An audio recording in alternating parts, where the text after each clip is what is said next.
ہمارے سامنے روزانہ کچھ مسائل آ رہے تھے اس وائرس سے متعلق۔ آج آخری ایک مسئلہ آپ لوگوں کو سمجھا دوں اس سلسلے میں۔ یہ فقہی مسئلہ تو نہیں ہے لیکن ایک حدیث ہے، اس کی تشریح کے سلسلے میں آپ لوگوں کو کچھ باتیں بتا دوں۔ عام طور پر یہ بات کہی جا رہی ہے اور بہت زیادہ پھیلی ہوئی ہے کہ مئی کے مہینے کے اندر یہ بیماری ختم ہو جائے گی، اور کچھ لوگوں نے باقاعدہ اس کی تاریخ بھی مقرر کر دی ہے کہ 12 مئی کو ختم ہو جائے گی۔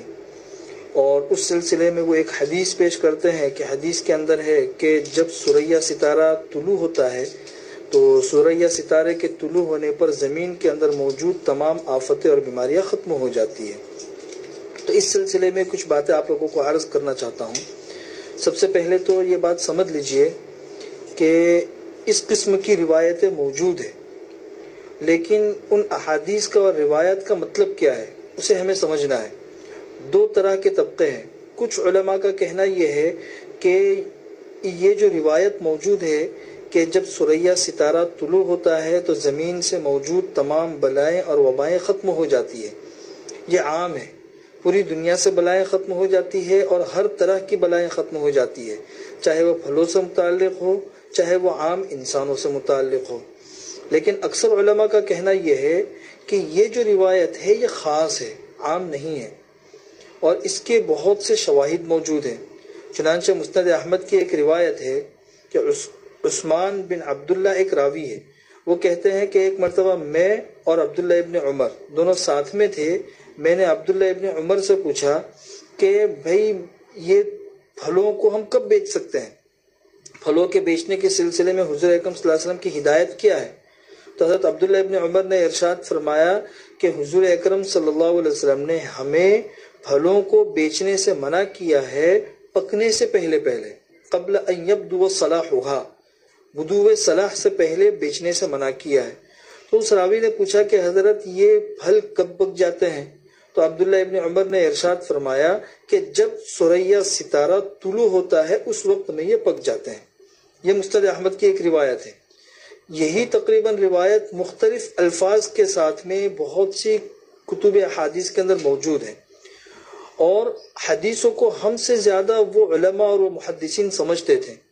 چنانچہ حدیث کے اکثر کتابوں میں جہاں یہ روایت موجود ہے تو محدثین نے اس کو عموماً خرید و فروخت سے متعلق جو احادیث ہے ان احادیث کے ضمن میں اس کو ذکر کیا ہے۔ تو اس کے ضمن میں ذکر کرنے سے خود یہ بات سمجھ میں آتی ہے کہ اس حدیث کا تعلق خاص خرید و فروخت سے متعلق یہ حدیث ہے، عام وباؤں سے متعلق نہیں ہے۔ چنانچہ اس سے متعلق ایک فقہی مسئلہ آپ لوگوں کو سمجھاؤں، پھر یہ حدیث میں آپ لوگوں کو سمجھاتا ہوں۔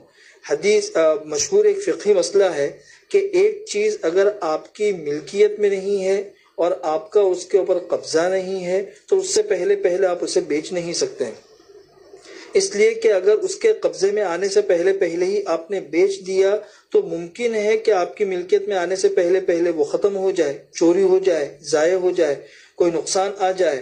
تو ظاہر سی بات ہے بائع اور مشتری، خریدنے والا اور بیچنے والا، ان کے درمیان جھگڑا ہو سکتا ہے۔ تو اس جھگڑے سے بچنے کے لیے فقہ نے ایک اصول مقرر کر دیا ہے کہ کوئی چیز تمہارے قبضے میں آ جائے، تمہارے رزق میں آ جائے، اس کے بعد بیچو، اس سے پہلے نہیں بیچ سکتے ہیں۔ تو اسی طریقے سے پھلوں کے اندر حضور اکرم صلی اللہ علیہ وسلم کے زمانے کے اندر ایسا ہوتا تھا۔ چنانچہ امام بخاری رحمۃ اللہ علیہ نے بھی یہ روایت تفصیل سے نقل کی ہے اور اس کے اوپر عنوان باندھا ہے باب بیع الثمار قبل بدو صلاحها، کہ پھلوں کے پکنے سے پہلے ان پھلوں کو بیچنے کی کیا شرعی حیثیت ہے، اور اس کے بعد یہ تفصیل نقل کی ہے۔ چنانچہ زید ابن ثابت نقل کرتے ہیں کہ حضور اکرم صلی اللہ علیہ وسلم کے زمانے میں ہوتا یہ تھا کہ لوگ اپنے درختوں پر جو پھل موجود ہوتے تھے اسے پکنے سے پہلے ہی بیچ دیتے تھے۔ ابھی اس کا گھابا نکل گیا اور یہ ہے کہ 2-3 مہینے کے اندر پک جائے گا اور اس کا سودا کر لیا اور سامنے والے نے اسے خرید لیا۔ یہ ایک اندازہ ہوتا تھا کہ ہمارے اتنے درخت ہیں، ان درختوں کے اوپر اتنے پھل آئیں گے اور اس کی یہ قیمت ہے، سامنے والا تیار ہو گیا، لے لیا۔ اب ہوتا یہ تھا کہ جب پھل پک گیا تو پھل کے پکنے کے بعد جس نے بیچا ہے، جو مالک ہے، وہ لوگوں کے پاس جاتا تھا، بھئی آپ نے خریدا ہے، اب اس کا پیمنٹ کرو اور مال لے کے جاؤ۔ تو سامنے والے لوگ نخرے کرتے تھے، وہ کہتے تھے کہ بھئی تمہارا یہ والے پھل جو ہے نا یہ تو برابر پکے نہیں ہے، یہ تو کچے ہیں، اور یہ تو کھٹا ہے، اور اس طریقے سے بہت ساری چیزیں اس کے اندر نکال کے پھر ریٹ اور کم کرا دیتے ہیں. جیسے 2 لاکھ روپیہ اگر طے ہوا تھا تو 1.5 لاکھ روپیہ، بھائی 50,000 روپیہ کم کر دو، اور پھر اس کے بعد لے لیتے تھے. تو یہ جھگڑے حضور اکرم صلی اللہ علیہ وسلم کے پاس میں آتے رہے. تو حضور اکرم صلی اللہ علیہ وسلم نے کہا کہ بھئی دیکھو، بطور مشورے کے، بخاری کی روایت کے الفاظ ہیں کہ حضور اکرم صلی اللہ علیہ وسلم نے کل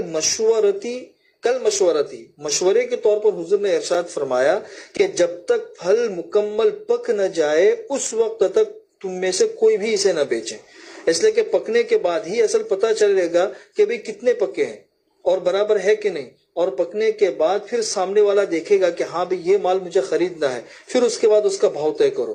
پکنے سے پہلے بھاؤ طے کرنا تو اس کے اندر بعد میں جا کے لڑائی جھگڑے کھڑے ہوتے ہیں.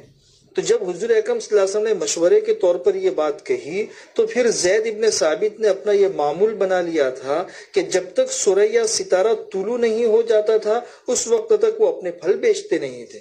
یہ زید ابن ثابت کا عمل ہے. کیوں؟ اس لیے کہ ثریا ستارہ طلوع ہونے تک یہ پھل اچھی طریقے سے پک جاتے تھے. اس حدیث کی شرح میں علامہ ابن حجر رحمۃ اللہ علیہ وضاحت کے ساتھ ارشاد فرماتے ہیں کہ اصل مدار ثریا ستارے کے طلوع ہونے پر نہیں ہے، بلکہ اصل مدار ان پھلوں کے پکنے پر ہے. اور ثریا ستارے کے طلوع کو حضور اکرم صلی اللہ علیہ وسلم نے ایک نشانی کے طور پر قرار دیا ہے کہ اس وقت تک یہ پھل پک جاتے ہیں. اب کوئی آفتیں خراب ہونا اور اس پہ کیڑے لگنا، اب یہ سب چیزیں نہیں ہوتی ہے. تو اصل مدار ثریا ستارے کے طلوع پر نہیں ہے، اصل مدار پھلوں کے پکنے کے اوپر ہے، اور ثریا ستارے کو پھلوں کے پکنے کی ایک علامت قرار دیا ہے. اس لیے اس حدیث کو اچھی طریقے سے سمجھنے کی ضرورت ہے. کیونکہ اگر مئی کے مہینے کے اندر ہماری دعا ہے، والد صاحب بھی روزانہ دعا کرتے ہیں، پوری دنیا کے اندر مسلمان دعا کرتے ہیں کہ یہ مئی کے آخر تک بھی کیوں جائے، کل ہی ختم ہو جائے، ہر انسان کی یہ تمنا ہے. لیکن پھر اس کی وجہ سے لوگ حدیثوں پہ اشکال کرتے ہیں، دیکھو بھئی حدیث کے اندر تو یہ ہے، یہ چیز تو پوری ہوئی نہیں.